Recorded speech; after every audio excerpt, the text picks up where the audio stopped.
Bismillah, alhamdulillah, wassalatu wassalamu ala rasulillah, wa ala alihi wa sahbihi wa man wala. Ibu-ibu, bapak-bapak, dan adik-adik majian kagaring di Allah, Assalamualaikum warahmatullahi wabarakatuh.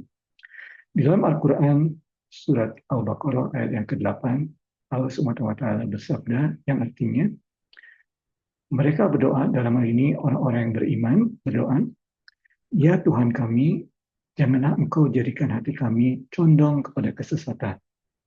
Setelah Engkau berikan iman kepada kami, atau setelah Engkau berikan iman kepada kami. Dan Engkau sesungguhnya Maha Pemberi Karunia. Ya, jadi ini doa yang mungkin sering kita bacakan. Rabbana la tuzigh qulubana ba'da idh hadaitana hab lana min ladunka rahmah innaka antal wahhab. Ya Tuhan kami, janganlah Engkau jadikan hati kami condong kepada kesesatan setelah Engkau berikan iman kepada kami. Dan limpahkanlah rahmat kepada kami, sesungguhnya Engkau Maha Pemberi Karunia, Maha benar Allah dengan segala firman-Nya. Surah Ali Imran, ayat yang ke-8. Nah, Surat Ali Imran, sebagiannya merupakan juz ketiga. Jadi masih merupakan juz ketiga dari Al-Quran. Ya, kita membahas minggu lalu memulai juz ketiga dengan akhir surat Al-Baqarah, sekarang awal dari surat Ali Imran. Surat Ali Imran diturunkan pada tahun ketiga Hijriah. Jadi awal-awal atau tahun-tahun awal dari Hijrah. Ya, umat Muslim sudah tinggal di Madinah dan mereka sehari-hari sudah berinteraksi dengan Ahlul Kitab, terutama umat Yahudi. Ya, karena ada beberapa kaum umat Yahudi yang tinggal di kota Madinah ataupun di sekitar kota Madinah. Dalam hal ini mereka sebetulnya tujuannya tinggal dari pindah atau berhijrah ke Madinah jauh sebelum hijrah ke umat Islam.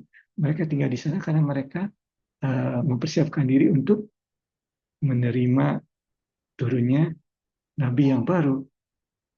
Mungkin mereka menganggap itu akan turun dari kaum mereka.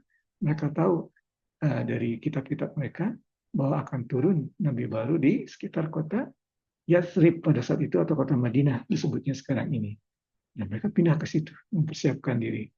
Ternyata yang datang justru Nabi dari keturunan Nabi Ismail, bukan Nabi Israel, ya bukan dari kalangan Bani Israel, tetapi dari Nabi Ismail itu Nabi Muhammad Shallallahu Alaihi Wasallam. Nah, tahun ketiga Hijriah, umat Yahudi datang. Umat Yahudi sudah tinggal di situ, berinteraksi dengan umat Islam sehari-hari, dan juga ada juga umat Nasrani, ya dari karena di Syria itu merupakan salah satu outpost ya atau salah satu batas dari kerajaan Romawi Timur. Ya. So mereka sudah mulai bertanya-tanya kepada umat Islam mengenai keesaan Allah. Ya, siapa Allah? Utusmu. Jelaskan Tuhanmu kepada kami. Jika mereka bertanya tentang hari akhir, mereka bertanya tentang tata cara ibadah. Sudah mulai berinteraksi, mulai bertanya-tanya antara tiga ahli kitab tersebut yang berasal dari ajaran Nabi Ibrahim. Ya, nah tentunya di situ disebutkan dan dalam awal surat Ali Imran ini disebutkan bahwa ajaran Islam itu mengaffirm atau membenarkan ajaran-ajaran yang sudah diberikan sebelumnya, yaitu ajaran umat Bani Israel, yaitu ajaran agama Yahudi dan juga Nasrani, ya, yang dibawa oleh Nabi Isa ibnu Maryam. Ya. Tetapi pada saat itu juga sudah diketahui bahwa agama-agama seperti Yahudi dalam ini dan juga Nasrani itu sudah tercemar.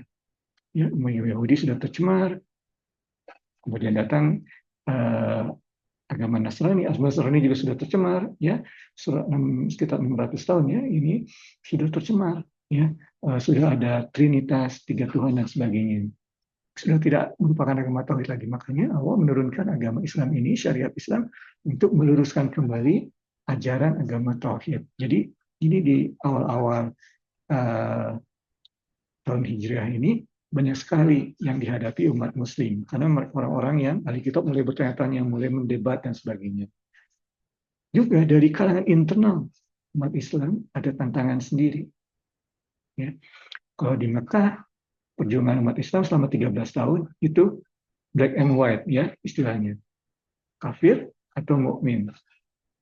Tapi di Madinah ini ada yang munafik. Dan munafik ini sangat buruk ya. Kalau kita ingat di surat Al-Baqarah di awalnya Allah SWT menjelaskan umat yang munafik ini lebih banyak ayatnya dibanding umat yang kafir. Umat yang kafir itu jelas mereka tidak beriman, that's it. Ya, umat munafik ini di hadapan umat muslim mereka seperti beriman, tetapi setelah mereka sendiri dengan kaumnya mereka tidak beriman, malah mengolok-olok umat Islam, orang-orang yang beriman. Dan Allah SWT menyebutkan dalam Al-Quran bahwasanya orang yang munafik ini akan ditempatkan di neraka yang paling dalam. Nauzubillah min dzalik. Nah, jadi ada dua challenge, ya, ada dua tantangan di luar Islam, sama ahli kitab, dan juga internal Islam. Karena sekarang ada orang-orang yang munafik. Nah, dengan demikian Allah Subhanahu wa taala di awal surat Ali Imran ini memberikan doa. Tapi yang paling penting atau yang tidak kalah pentingnya selain doa tersebut adalah kita harus sadar bahwa ada tantangan tersebut. Ivan menggunakan kata kita karena Allah Subhanahu wa taala di sini mengajarkan kepada umat muslim pada saat itu, orang-orang yang beriman pada saat itu, dan juga umat Islam hingga akhir zaman. Kita sekarang hidup di zaman ini, kita juga bisa melihat ya, ada tantangan dari luar Islam, bahkan sekarang kita ada tantangan dari ateis, orang-orang yang tidak percaya Tuhan. Ya. Pada saat itu juga ada ya tantangan, tapi di Madinah tantangan yang terbesar itu dari ahli kitab. Dan juga tantangan internal. Kita juga sekarang melihat dalam umat Islam ada tantangan orang-orang yang munafik. Jadi Allah Subhanahu wa taala mengajarkan doa yang berikut ini untuk umat-umat yang beriman pada saat itu dan juga umat-umat beriman hingga akhir zaman. Doanya seperti kita sebutkan tadi, insya Allah kita dapat melafazkannya setiap hari karena kita sadar tantangan kita di dunia ini sekarang ini pada masa ini ya. Ustadz Amri datang untuk melakukan safari dakwah di Amerika dan di Kanada, dan salah satu videonya menyebutkan setelah ia berdiskusi dengan paling tidak masyarakat Indonesia yang tinggal di Amerika dan di Kanada, tantangan yang terbesar adalah untuk menjaga keimanan dari generasi berikutnya. Dan oleh karena itu kita harus sadar akan tantangan ini. Dan Allah Subhanahu wa taala melindungi kita dengan mengajarkan kepada kita dan orang-orang yang mau melindungi diri, doa berikut. Rabbana la tuzigh qulubana ba'da idh hadaitana wa hab lana min ladunka rahmah innaka antal wahhab. Demikian ibu-ibu, bapak-bapak, dan adik-adik pengajian kagir rahmati Allah. Yang benar hanya dari Allah dan Rasulnya, kesalahan dari Irfan sendiri. Maaf atas segala kesalahan. Wabillahi taufiq wal hidayah. Assalamualaikum warahmatullahi wabarakatuh.